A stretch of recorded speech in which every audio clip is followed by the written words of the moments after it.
everybody, and welcome to Artist Spotlight on Lehigh Valley Music and Sound. Yep. And as promised, with me in the studio tonight is Chey Frazier, a.k.a. DJ Round Sound. Yes, sir. All right, Chey, welcome to the studio. Welcome to Lehigh Valley Music and Sound. Thank you for inviting me. It's been a long time. Long time no see. Yeah, we brushed shoulders maybe about 10 years ago at a restaurant. But officially, we haven't seen each other probably since 2009, 2010. Yeah, something like that. We've been long time friends now. We have had long histories because since we first met when we work at Cigna, not too long, for like not too long ago. Only for 2 years. Only 16 years ago, right? No, well, we worked for Cigna like 2 years, right? No, I was there for I think about I was coming up on a year, and I wound up getting a job somewhere else because they only let you work there a year until the temp agency booted you to somewhere else. That's right. So yeah, it was like 2004, and that's interestingly enough, because I just reconnected with you a couple of years ago. Yes, on Facebook. Through Facebook, and I discovered through your Facebook page, and chatting with you, that you are a DJ now. Yes, sir. And he wasn't a DJ when I met him at first. I was more of a record collector. Because at the time when we first met, I only have like about between 500 to 1,000 records. Wait, that's it? That's it at the time. That's it. I mean, now I got approximately about 7,000 records. Oh my gosh. Yes. Like 85% of those records are now in the storage down in Lancaster. So. Well, let me tell you, 15 years ago when I first started working with this guy and we started hanging out, and I went to his house the one day and he was showing me the different vinyls he had, the records he had, and like basically like the history behind the different records and like that era of time and like like when I said in a previous video that he should have been a DJ then, just because of like how much he just knows so much about music, that it was no surprise when I discovered that he was now a DJ. Yeah. Everybody, before I started doing DJ or becoming DJ around 2015, just about everybody always keeps telling me, you got all these records. Why don't you be a DJ? Why don't you do something? I said, no. I don't like large crowds. And also, I'm an introvert. In my younger years, I do not like large crowds. Now I got used to it. I got the hang of it. And DJing, it's a slow start. Because there's a lot of... You got to pay attention to the crowds. You got to focus on what type of music that it's good. Basically, feel out the crowd and size them up what type of music you think that they would be. Yeah, depending on the mood, the atmosphere, and the style. And now it's interesting that you brought up about how many records you have and how many vinyls you have, because we got to discussing some stuff before the show, and you have an interesting style of DJing, and by that I mean you do things that are kind of not the standard anymore. Yes, I'm a vinyl DJ. I'm old school, so yeah. When he started telling me about this, and I'll let him explain more, I was like, wow, like that's like the real DJing, like of back in the day. Yes. Like when he told me that he plays records, I was amazed, because most DJs now, it's all digital. Yeah. Also, they also do this thing called Serato, which I'm still learning how to do it. And everybody started doing Seratos as far as I'm concerned. So I thought that it was important to bring this up, because if you're in the if you're now in the market looking to hire a DJ for a show, a party, an event, and you want a DJ that actually has and plays vinyl and does things the old style way, or anybody who loves to play some old school, like whether it's rock or R&B, funk. So when people go to one of your shows, what can they expect out of the evening? Good music, a great environment, a great atmosphere, and people just want to go out and have a good time. I know I do. We all do, especially in a time like this during the pandemic. We all need a good break and get a good time. And where can people find you? They can find me. Now, I realize things got all goofed up with the pandemic and the shutdown and everything, but when, like, where do you do your shows at? Where have you done your last gig? Wow, I haven't done my last gig since February. Okay. And That's kind of when everything went hooey. yes, that's when. Yeah, it was since start March. That's when Yeah. everything gone all crazy. I have another DJ, a good friend of mine named DJ Capsy. He's also a Lehigh Valley DJ. He hooked up. He also do like open turntables. Okay. So first, he used to be on Bethlehem for the open turntable. Now he's done it in Emmaus. All right.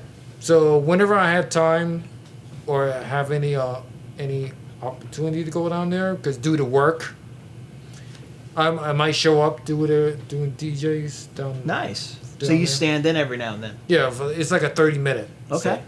Now, this is going to be a bit of a dumb question. You know, maybe not for you guys watching, but for me it's a dumb question because I know this guy.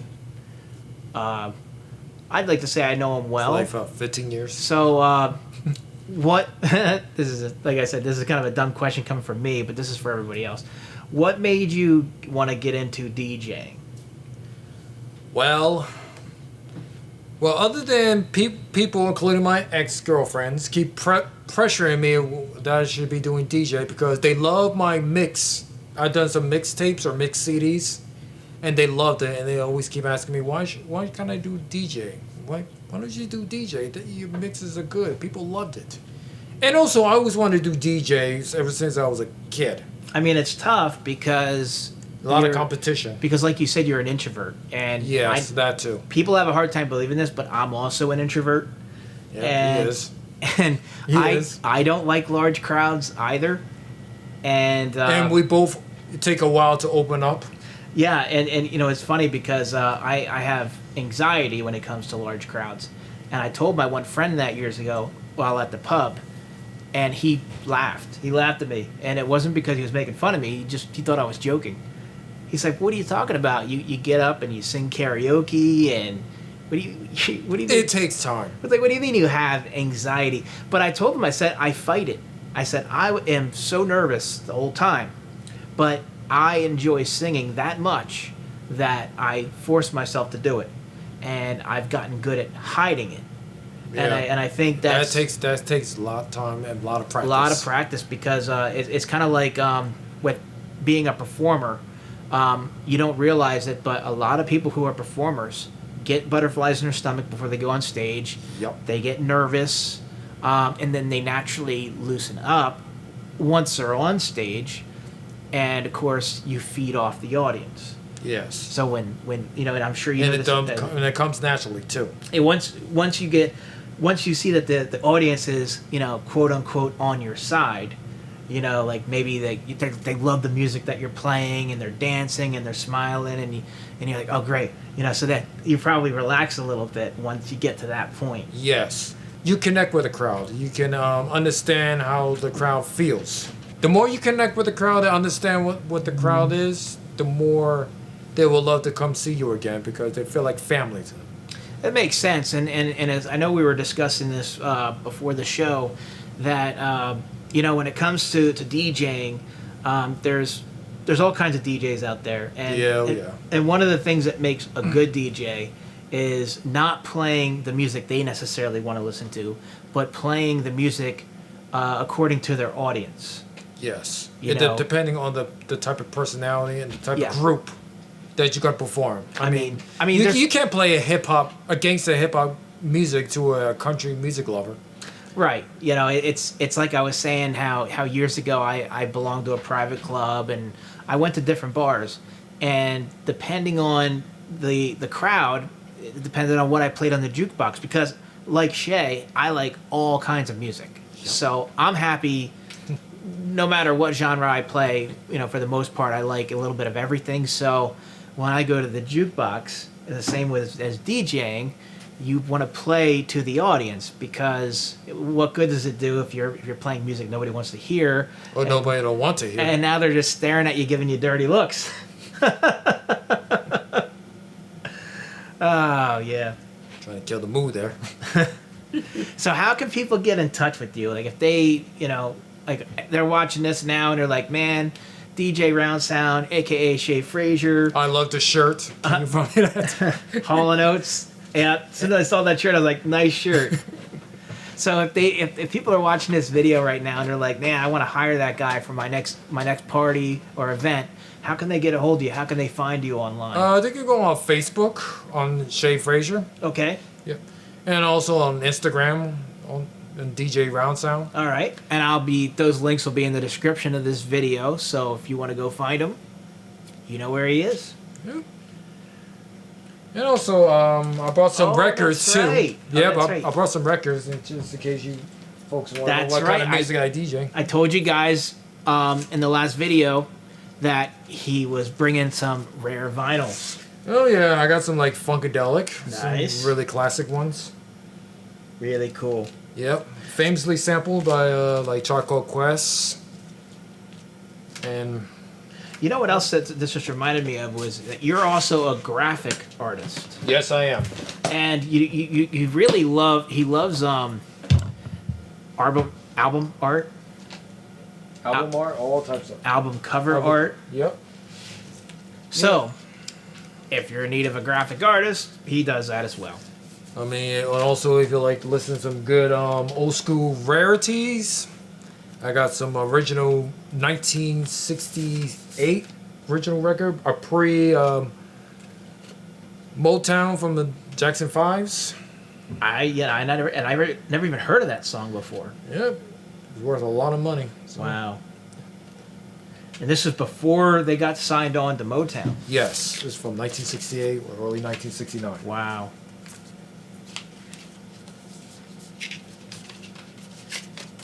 So not only I'm a DJ, I'm also a big, huge record collector. I don't know. AKA music nerd. Yes. And he's been like this for as long as I've known him. Real fascinating guy. I mean, he could carry a conversation with you about music, the history of music and the records and vinyl for hours on end. I listen to all types of music. This is the bootleg, but this is a hard to find Beatles Butcher record. Controversial at the time, so. Yeah, well, it's very disturbing looking. Yep. This is supposed to be a takeoff of how Capitol Records always butchered their music. Oh. So they do it as a middle finger to the Capitol Records at the time. So that's what I heard. So eye on that. And also for the people around my age who grew up with the Saturday morning cartoons, I also got Schoolhouse Rock, the original record. Some classics. Nice. And also,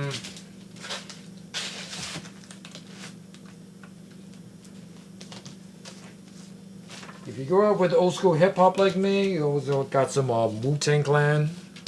Wow. The original promo from 1994. Very rare and hard to find. Very cool. Yeah, keep it all so simple. And Wu-Tang Clan ain't nothing but. We don't curse on that, right? So, try to keep it family. So if you need a DJ, and you want the old school traditional type DJ, I could do new school too. DJ Round Sound, he does it all.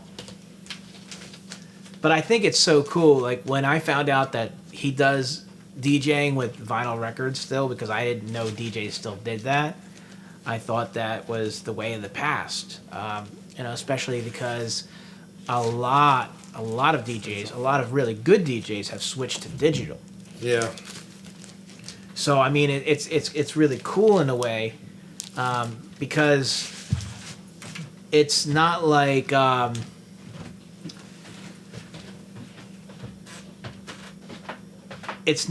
just. I don't want to word it the wrong way. It's not like just newbies are going digital now. Even like the masters of DJing of yesteryear are now going digital. Yeah, like DJ Jesse Jeff. So you DJ just don't Maceo. see and it makes sense because it's just so much more convenient now. Yeah, it's very convenient. I mean, you think about it, you can have 1 million songs digitally. Yep. How On do a you have- USB stick, you got if it's like Yeah. 256 gigabytes, you could put like God knows how many songs in there. So right. And instead then, of carrying all these records, oh my gosh, it's like, it's very heavy. how many? I mean, Especially if it's a 78 RPM record, that's a nightmare. I mean, how many crates of records would you have to have in order to have, like, even just like a few thousand songs? Well, that depends on the size of the crates. So each crate can carry like between 50 or 75 records. I mean, you would probably need like a truck though to just go to a show. Yeah. So it's no surprise that the digital wave, it just kind of took over. You know, it's just more practical. Gotta keep up with the times now. All right, Chey. Well, it's great having you on the show. It's great to be on the show. Is there any last final words before we close this video out? Yeah. Don't forget to register to vote, wear a mask, and stay out of trouble, please. Yes, definitely stay out of trouble. Yes. All right, guys. Thank you for tuning in. Please stay tuned in for next week's show. I'm going to have Skin Sect in here. Skin Sect. Skin Sect. Oh, here she comes. They do their name is probably about as creepy, or sounds a little about as creepy as a style of music. They do thrash metal, kind of in the style of Slayer and old Metallica. But anyways, I'll see you guys next week. Thanks for tuning in. Have a good night and a good rest of your weekend.